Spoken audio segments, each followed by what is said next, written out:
míle mágah agus is iontóg a bheith anseo I bhór ggóiliúdar an ócáid Tharbheith speisialta seo agus mar Uachtarán na hÉireann.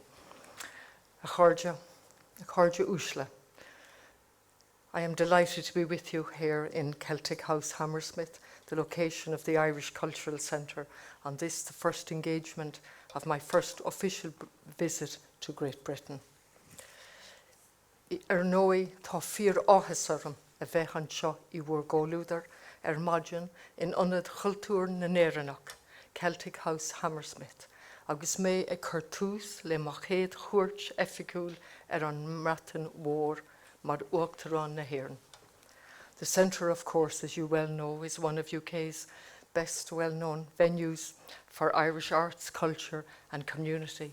One centre which opened its doors 30 years ago. Tá an tonad seo mar cheann de na chonad is mó tóir de Cultúir, Ionad agus pobl na hÉireann ó oscailú é thar tríce bliain ó shin I 1995. Tá is agam go bhfuil fás agus forbairt spreagúil tagtha bliain I níos bliana. I know that this centre is growing from strength to strength. I'm struggling here for a little while between glasses and no glasses and the lights. So I'm putting it all down to that and not to the optician or my reluctance to wear glasses permanently. But I know that the centre is growing from strength to strength. It facilitates the performance and celebration of every aspect of our Irish identity in a most inclusive manner, which really is the strongest message we can give in this volatile world. And when I talk about identity, I talk about identity as giving us strength so that we can embrace other cultures and never be threatened. So this centre places a focus on arts and culture and heritage. And of course, there is such a diversity of performance among Irish artists here in an inclusive and welcoming space. You provide a wonderful platform for artists, educators and communities to share their work and stories, connecting people and communities across generations. Cuireann sé glindar macrí go bhfuil seisiún ceol tradiisiúnta siúil an seo cuile ihe ina, agus go bhfuil sé siar agus oscailte do gach duine, teachtas teo agus a cuid ceol agus árán a roinnt le chéile go fial flathúil. I am particularly pleased to hear that the centre continues to host a Friday traditional Irish music session, which remains free and open to all instruments and all voices. And that in itself is interesting, all voices. And I'm delighted to hear that it attracts ever-increasing numbers of musicians as well as those who just came here to listen.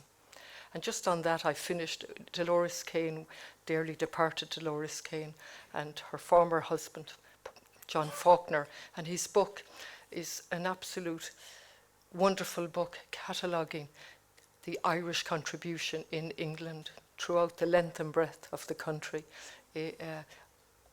Traditional music, folk music, and it's a wonderful read. But it's also a wonderful chronology of the effort made by musicians over time in this country to value our culture. I would also, of course, like to acknowledge the special project, the launch last year of the Lowerlin, the library, the David Whitley Library, which is hugely impressive, I gather, with almost 7,000 books serving the Irish community and researchers. Language, of course, particularly again in today's world, gives us a powerful sense of home.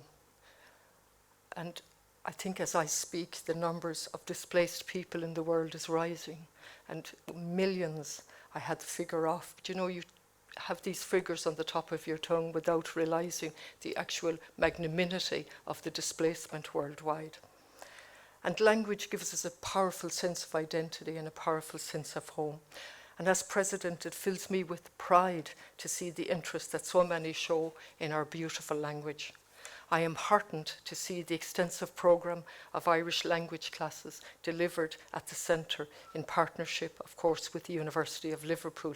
And I look forward to chatting with you, the teachers and the students later this morning. And indeed, I just learned that a 97-year-old man who can't be here today, Dermot Lynch, has both a a student card with no time limit on it for Liverpool University, and he is also a graduate of the Irish classes, and that is testimony to something I hold dear to my heart: lifelong learning.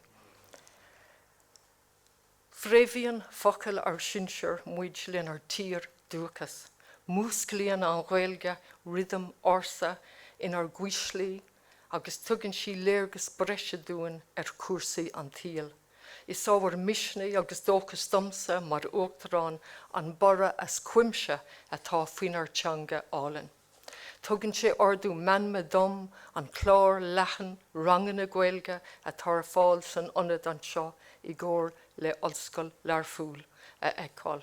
Tá sé tharbh tábhachtach go mbeidh deis na fólama agus fiabhas ar fáil de winsear agus slucht na néireann atá na gcónaí an seo. Tá mbeidh tnú go mór le bheith cant libhse agus córa I nghilge níos déanaí inniu. Historically, of course, immigration was driven by economic factors, with large numbers leaving for London, Manchester, Liverpool, Birmingham, and elsewhere. This occurred in waves, and we know that from the 19th century and the 20th century, and unfortunately today as well, we have people leaving our shores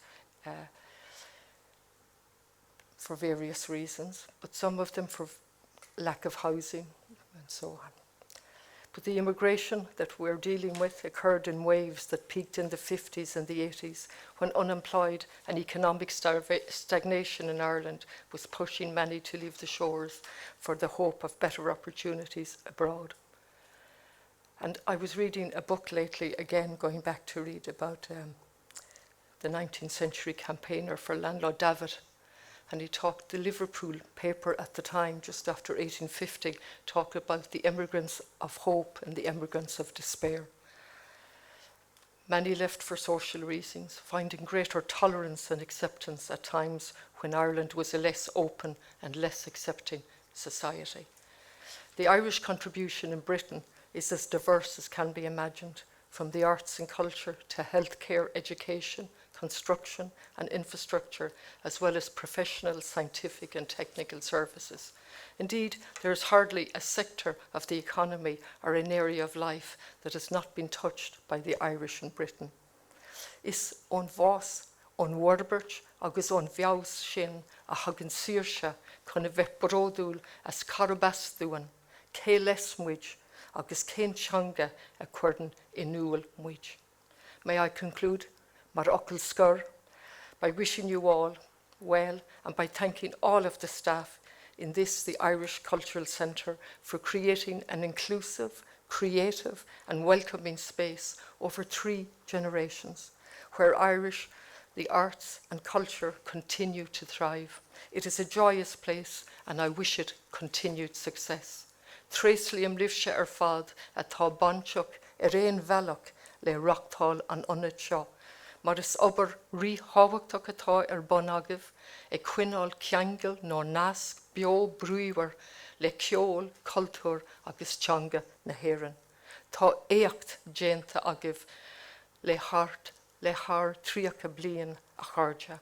Go fada bún sibh ag fáilsiú muintear na hÉireann agus muintear ó gach tír ar fud an domhan, is teo hiag an áit chríúil teolaí seo. Guím gach ra arabhas na blinta a mathrómh, agus míle buíchas díobse a sucht an privilege a bheith I bhar gáilúdar mar Uachtarán na hÉireann, gar magah.